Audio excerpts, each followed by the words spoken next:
que nos expliquen bien, porque siempre se generan polémicas, ¿no? A favor, en contra. Yo quiero dejar de manifiesto que no hay nada personal. Nosotros no estamos peleados con nadie. No tenemos enemigos, ni queremos tenerlos. Sí defendemos los intereses de la mayoría del pueblo, porque para eso nos eligieron. Nosotros tenemos que gobernar y defender los bienes del pueblo y los bienes de la nación. Porque si nos ponemos de un lado, como era antes, que los presidentes, gobernantes, eran como empleados de los potentados. El gobierno era un comité al servicio de una minoría. No tomaban en cuenta a la mayoría del pueblo. Para muchos gobiernos el pueblo no existía. Nada más era la llamada sociedad política. Los potentados y los políticos. Allá arriba, en la cúpula, hacían sus enjuagues. Y el pueblo no era tomado en cuenta. Nada más cuando necesitaban los votos para legitimar de que vivíamos en una democracia. Porque en sentido estricto ni siquiera había democracia. Porque la democracia es el gobierno del pueblo, para el pueblo y con el pueblo. Lo que había era una oligarquía, el gobierno de una minoría, el gobierno para los ricos. Esa es la definición de oligarquía, desde la época de Aristóteles. Entonces, solo para legitimar que había democracia, se iba a los pueblos. Como en esta temporada, que ya no puedo hablar tampoco mucho de esto, porque ya me tienen muy censurado. Pero en estas temporadas era cuando, ¿se acuerdan? Empezaban a repartir despensas, frijol con gorgojo, materiales de construcción, pollo, pato, chivo, borrego, puerco, cochino, hasta lanchas, motores, redes, ¿no? En este tiempo. Pasaba la elección, no volvían a ver a la gente. No les veían ni el pelo a los que habían visitado los pueblos como candidatos. Ya no los volvían a ver. Nada más para eso se tomaba en cuenta el pueblo. Y ya lo demás, ya era asunto de los políticos, arriba. Ellos hacían los enjuagues, jugosos negocios al amparo del poder público. Y se dedicaban a robar, a enriquecerse, a hacerse grandes con la riqueza mala vida.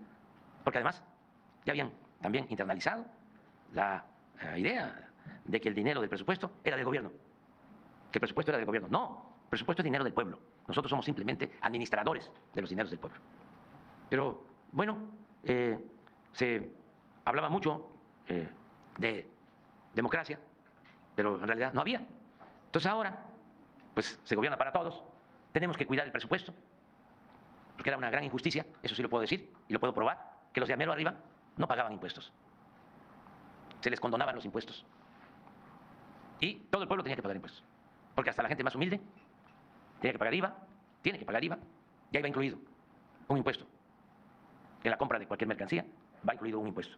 Solo no se paga IVA en alimentos y en medicamentos, pero todo lo demás, y todos los mexicanos. Sin embargo, los de mero arriba, las grandes corporaciones financieras, empresariales, no pagaban.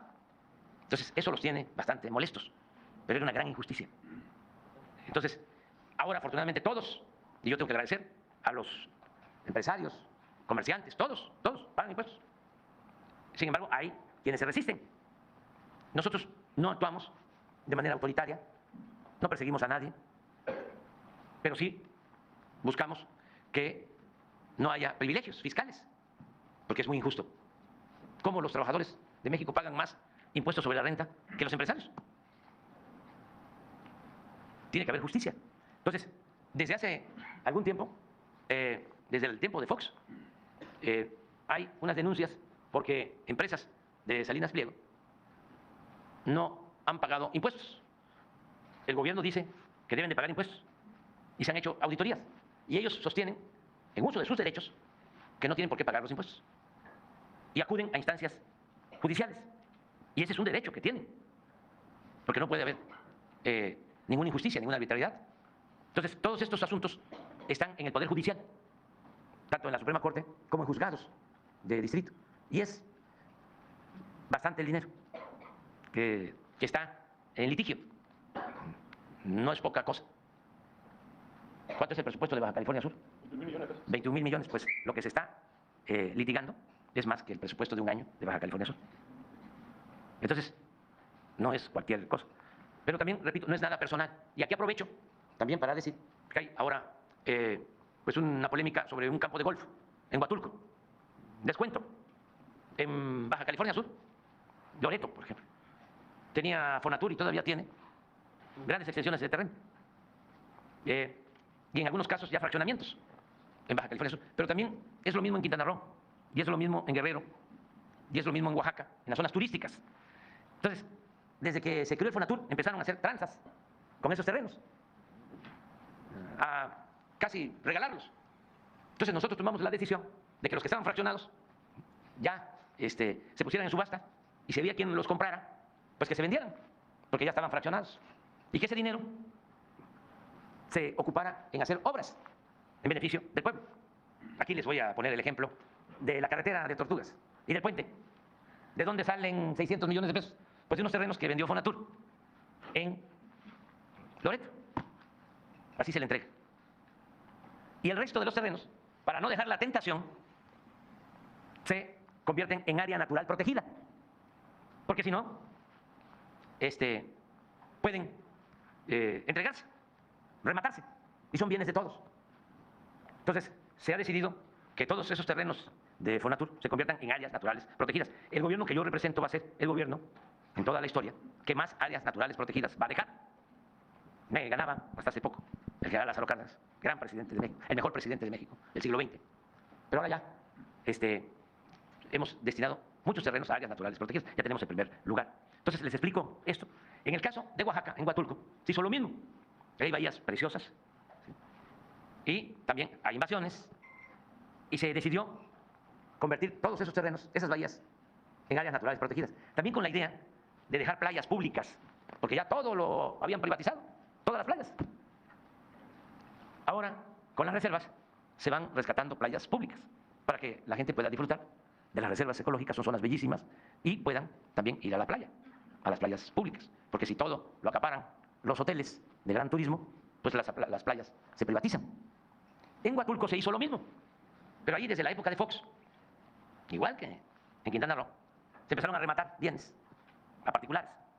Remate, o sea, casi regalado. Me consta que en la época de Fox, como a 5 o 10 minutos del aeropuerto internacional de Cancún, vendió Fonatur como 600 hectáreas de manglares a 70 pesos el metro cuadrado. Ni lo que vale un metro cuadrado de alfombra. Y así, mucha corrupción. Entonces, en el caso de Huatulco se decidió, pues vamos, como en Quintana Roo y en todos lados, áreas naturales protegidas. Y existía, o existe, este campo de golf que se le había dado en concesión a Ricardo Salinas Pliego. Se vence el contrato porque lo que pagaba, de acuerdo a lo que me informaron, de contraprestación por tener la concesión, porque el campo de golf, eso se tiene que aclarar, es de la nación, son terrenos de la nación, no es propiedad privada. No es que era el campo de Ricardo, no, campo de golf, era una concesión. Se vence la concesión, y entonces pues nosotros planteamos, igual que aquí, vamos a vender el campo de golf, porque no se beneficia en nada la hacienda pública. Resulta que había que pagarles el agua, el mantenimiento, y salía más caro el caldo que las albóndigas. Entonces nosotros tenemos que cuidar lo público. Y dijimos, vamos a vender el campo de golf. No es así nada más a cualquier precio. Hay un procedimiento.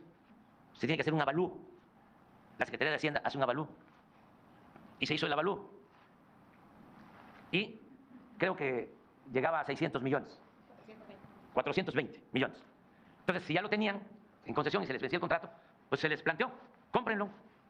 Porque nosotros vamos a usar esos 420 millones de pesos para entregar uniformes escolares a todos los niños de Oaxaca. Ese era el propósito. Entonces dijeron, no lo compramos. Y lo que hicieron fue que recurrieron a un mecanismo legal. Sacaron por ahí un documento en donde supuestamente, ya en el gobierno nuestro, un funcionario que lo tenemos denunciado, les firmó una ampliación del contrato. Entonces, ¿qué hicimos? ¿Hacia dónde nos llevaron? Pues a que se decretó que el campo de golf iba a ser una área natural protegida, porque tiene playa y además porque une dos áreas naturales protegidas. Entonces, unimos todo y dejamos la playa para que lo disfrute la gente. Además, ahí en Huatulco estamos regularizando la tenencia de la tierra de como 3,000 familias que vivían en terrenos no regularizados, también de Fonatur, y ya les estamos entregando sus lotes y sus escrituras. Y queremos poner orden en todo esto. Entonces, a pesar de que se emitió el decreto convirtiendo en área natural protegida este terreno, pues se llevó a unas personas ayer, ayer, violando el decreto. Entonces se tuvo que hacer uso de la Guardia Nacional para proteger lo que ya es un bien público que siempre fue, pero que se está recuperando. Entonces se hizo pues, todo un escándalo de que se está actuando de manera arbitraria. No, nosotros no queremos la confrontación. Lo único que queremos es que se terminen en México los privilegios, porque México es de todos los mexicanos. Y si cuidamos los bienes de México, pues se benefician todos los mexicanos y sacamos a millones de mexicanos, como lo estamos haciendo, de la pobreza. Si se distribuye bien la riqueza, si se distribuye con justicia el ingreso, si se entrega el presupuesto a quienes más lo necesitan. Que el presupuesto no se quede solo en unas cuantas manos, sino que haya apoyo a todos. Y lo estamos logrando. Y yo espero que pues, Ricardo entienda que esto es lo que se está haciendo, que no hay nada personal, que no hay pues, interés de nuestra parte de perjudicar a nadie, de dañar a nadie. Pero sí, imagínense, queda un empresario grande sin pagar impuestos. ¿Qué dicen los otros? Porque ahora que ya se prohíbe la condonación de impuestos, el dueño de los Oxxos pagó 12,000 millones de pesos. Los dueños de Walmart pagaron 14,000 millones de pesos. Los dueños de Televisa, que vendieron a Univisión, ¿se llama? ¿Es Univisión? Sí. Pagaron, creo que 5 o 6,000 millones de pesos. Slim está al corriente. Todos. Pero entonces, ¿qué hacemos si hay 1, 2, 3 que dicen no pagamos? Es un mal ejemplo. También quiero